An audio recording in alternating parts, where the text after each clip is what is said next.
What is your full name? John Morrison. Where and when were you born and raised? I was born in Revere, Massachusetts, May 2nd, 1949. Why did you go into the U.S. Navy and where did you enlist?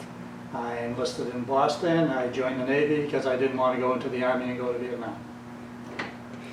Any interesting experiences at boot camp?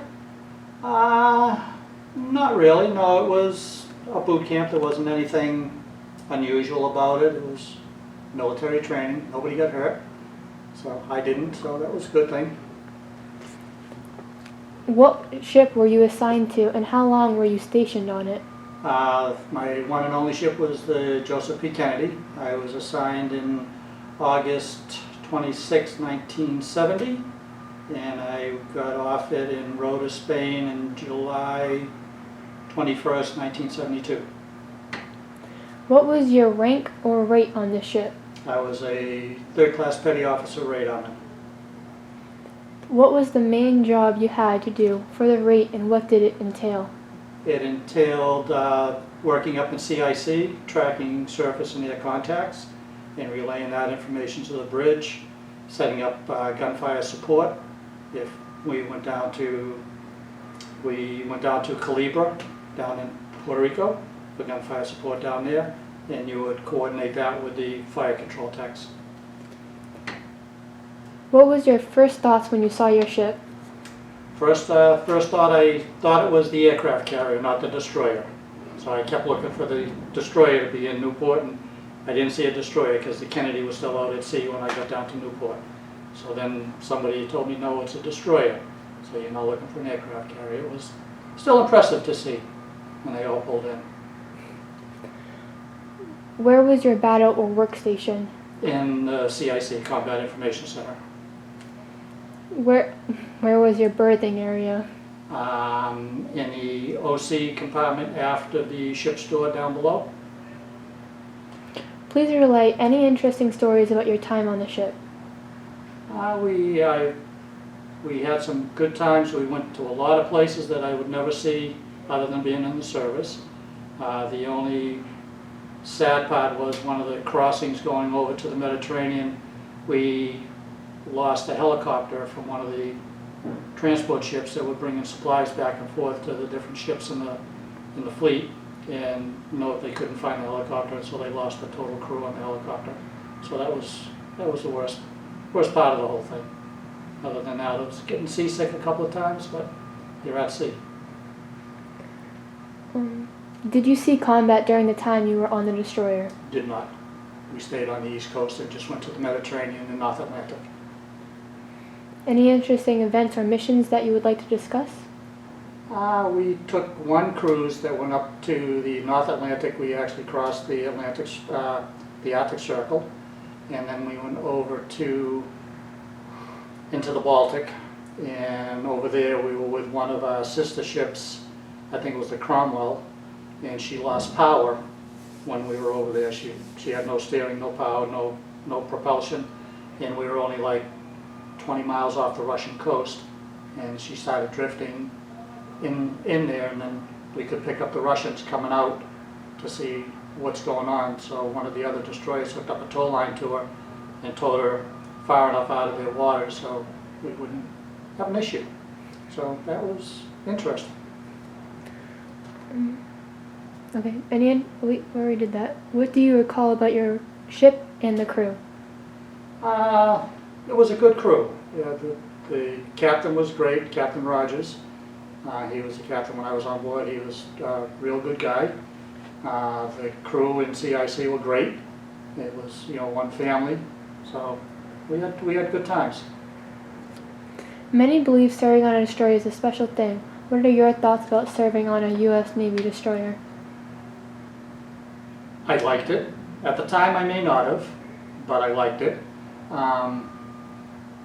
Not being on any other type of ship, I have nothing to compare it with.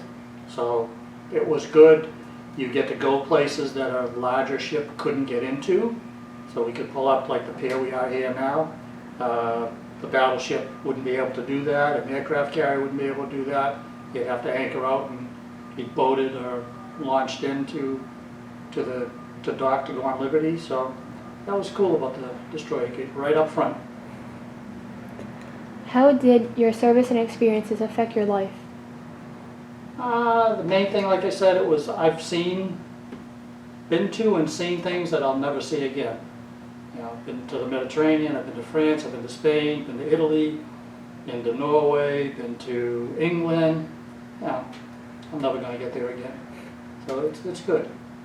It was good. Would you do it again if you could? Yes, I think I would. I think I would. Yeah. It'd be a lot different now than it was back then because of everything's more technical, more computer orientated. There's not as much hands-on as we had, but I think it would be fun. Video game. Why do you think it is important to preserve museum ships for posterity?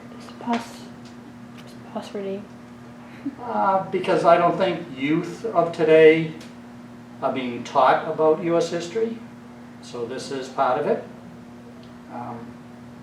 Anybody can come down and see it. It's something, and they just don't believe what something like this could do and what it did compared to their games. You know, they see video games and they think it's a piece of cake. It's not. It was a hard life. I have a question with that. You're a little bit different from the rest of our interviewees because this is your ship. Mm-hmm. So what is it like? Not only, you know, these guys come here and go, oh my gosh, this ship is just so much like mine. Yeah. I can kind of see. But this is yours. Right. So how does it feel? What kind of honor or pride, or how does it feel to be able to come here and continue keeping it for the younger generation? It's good. I wish I had done it longer. Not longer, but before I started, I've only been coming down here with the Rich probably about 8 years now. But I've been down here prior to that and didn't know they had the programs they did.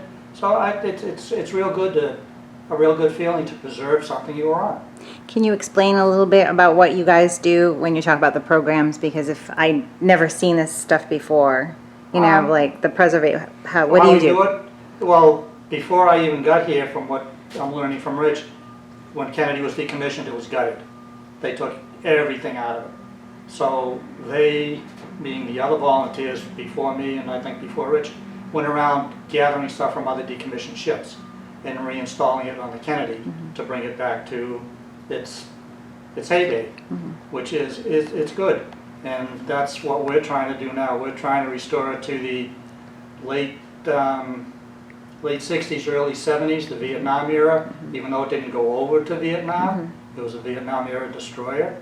We're trying to restore it back to that era with the authentic items that were on a destroyer or the Kennedy at that time, and the correct paint, the right flooring, in the passageways, putting new tiles down that we had back then. I think we had the green tiles almost like we have now, but these are bad, so we're taking them up, painting the hull, bringing it back to the color we had back then. It's just restoring it back to its early days, its heydays. So it's good. The Kennedy has also got a little bit of a legend because it was the president had been on here to watch the races, and also during the Cuban Missile Crisis was one of the ships. When you were serving on board, was there something about that? Did your crew ever talk about? Did you have an air about it? They did, but we actually had Jackie Kennedy on board for the America Cup races. She come on board for I think it was the last one down that we had in Newport. So we took her out. We were her flagship to take her out. The president was dead by then in 70, but she came down and she went out, and I think it was like 3 days of the America Cup. We just took her around. So it's good to have the family come down and see it. I just wish the Kennedy family today would take more interest in it and help out, which I think they could, but I don't know. Politics. Politics, unfortunately, yes. Thank you for sharing that. I'm sorry. Go ahead. Is there anything you would like to add that we have not covered in this interview? No, not really. I mean, I think it's great that we're able to do it and that it's here, because all the other destroyers of this class and the other classes are either being scrapped, they don't have the funds to maintain them, so there has to be something to show its era, its heydays, and what it was like back then. It was good. It's good to be able to do it.